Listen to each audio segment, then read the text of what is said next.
लाडक्या बहिणींनो आणि लाडक्या भावांनो आणि लाडक्या वारकऱ्यांनो, वारकऱ्याशिवाय काय चालत नाही ना. वारकऱ्यांनी ठरवलं की मग बरोबर कार्यक्रम करतात फिट.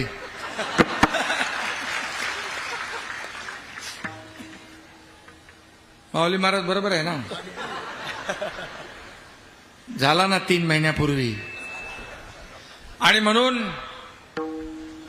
मी आपल्याला मनापासून शुभेच्छा या ठिकाणी द्यायला आलोय. खरं म्हणजे आज मी भाग्यवान आहे की जगद्गुरु संत तुकाराम महाराजांच्या नावाचा अतिशय मानाचा सर्वोच्च पुरस्कार जो आहे तुमच्या या एकनाथ शिंदेला आज तुम्ही दिला. हे मी माझं भाग्य समजतो. आणि मी वरती देखील मगाशी म्हणालो, हा पुरस्कार माझ्या एकट्याचा नाही, माझ्या वारकऱ्यांचा आहे, धारकऱ्यांचा आहे, शेतकऱ्यांचा आहे, माझ्या लाडक्या बहिणींचा, लाडक्या भावांचा, लाडक्या ज्येष्ठांचा, सगळ्यांचा हा पुरस्कार आहे. खरं म्हणजे मी माझं कर्तव्य केलंय. 2.5 वर्षामध्ये आपण पाहिलं, कमी काळामध्ये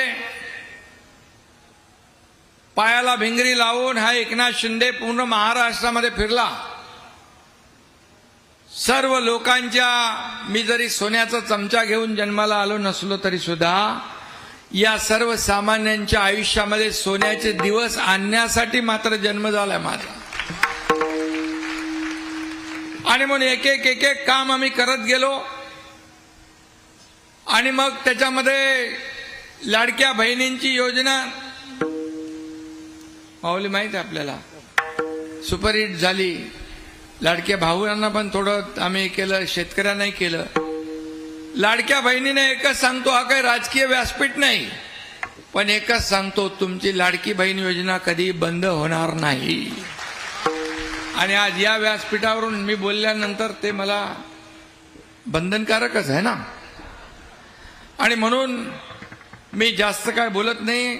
माऊलींचं कीर्तन सुरू आहे आणि मला समाधान आहे. आपला भंडारा डोंगर तिथं जाऊन आलो. तुम्ही म्हणाला तिथून तो बोगदा जात होता, तर माझ्याकडेच खातं होतं. बोले बोगदा बिगदा इधर से नहीं चलेगा, घुमाओ बोगदे को. आता दुसरं काहीतरी येत आहे, तेही आपण बसू, मुख्यमंत्री आम्ही चर्चा करू, बिलकुल त्याच्यातून मार्ग काढू. घेऊन हा श्रद्धेचा विषय आहे. भंडारा डोंगर हा प्रत्येक वारकऱ्याच्या श्रद्धेचा विषय आहे. आणि म्हणून जसं आपली नदी इंद्रायणी, तिथं गेलो तुम्ही, इंद्रायणी नदी असेल, आपली पवना नदी असेल, चंद्रभागा आहे, मुळा मुठा आहे, अशा अनेक नद्या आहेत. बघितल्यावर थोडं जरा मनाला कसं तरी वाटतं. माऊलींनी आवाहन केलेलं आहे, त्याचा डीपीआर मी मुख्यमंत्री असताना बनवलाय. जवळपास डीपीआर 2200 कोटीचा आहे. आपण राज्य सरकारने मान्यता देऊन त्याला केंद्राकडे पाठवलाय. आणि केंद्रात पण आदरणीय प्रधानमंत्री मोदीजी आहेत. नक्की त्याच्यावर सकारात्मक निर्णय होईल. आणि या आपल्या नद्या आहेत, तीर्थक्षेत्रातून जात आहेत, या स्वच्छ असल्या पाहिजे, पाणी स्वच्छ असलं पाहिजे अशी भावना आपली असते. फक्त सरकार म्हणून हे काम होणार नाही. पैसे द्यायचं, डीपीआर बनवायचं, काय करायचं, परवानग्या द्यायचं, ते होईल. पण नद्यांची सफाई, पुनरुज्जीवन ही लोक चळवळ झाली पाहिजे. लोक चळवळ.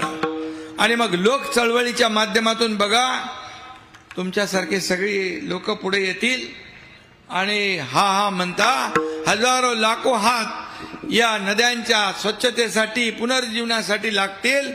आणि लोक बघायला येतील या महाराष्ट्रातल्या नद्या किती स्वच्छ झाल्यात. आणि म्हणून त्यासाठी आपलं सामूहिक योगदान आवश्यक आहे. आणि ती विनंती मी आपल्याला करायला आलो. आज सगळीकडेच महाराष्ट्रामध्ये जगद्गुरु संत तुकारामांचं वैकुंठ गमन चा कार्यक्रम होतोय. मोठ्या उत्साहात लाखो वारकरी संप्रदाय एकत्र आलेले आहेत. भंडारा डोंगरावरचं मंदिर देखील बघितलं, समाधान झालं की एवढं मोठं मंदिर उभं राहतंय तुमच्या सगळ्यांच्या सहकार्याने. ही मोठी गोष्ट आहे. मी मगाशी काशीत कुठे गेले त्यांना सांगितलं की आता जे काय पुढचं काम आहे ते थांबणार नाही, लवकर पूर्ण होऊन जाईल. आणि माझा वैयक्तिक जो काही तुम्ही सांगाल तो वाटा मी उचलीनच. परंतु आम्ही मुख्यमंत्री आम्ही चर्चा करून आणि शासनाच्या माध्यमातून देखील आपल्याला जे काही करता येईल ते आम्ही नक्की त्याचाही प्रयत्न विचार करू नाही करूच. विलासराव, मी जे काय करत असतो ते या हाताचं या हाताला कळत नाही. त्यामुळे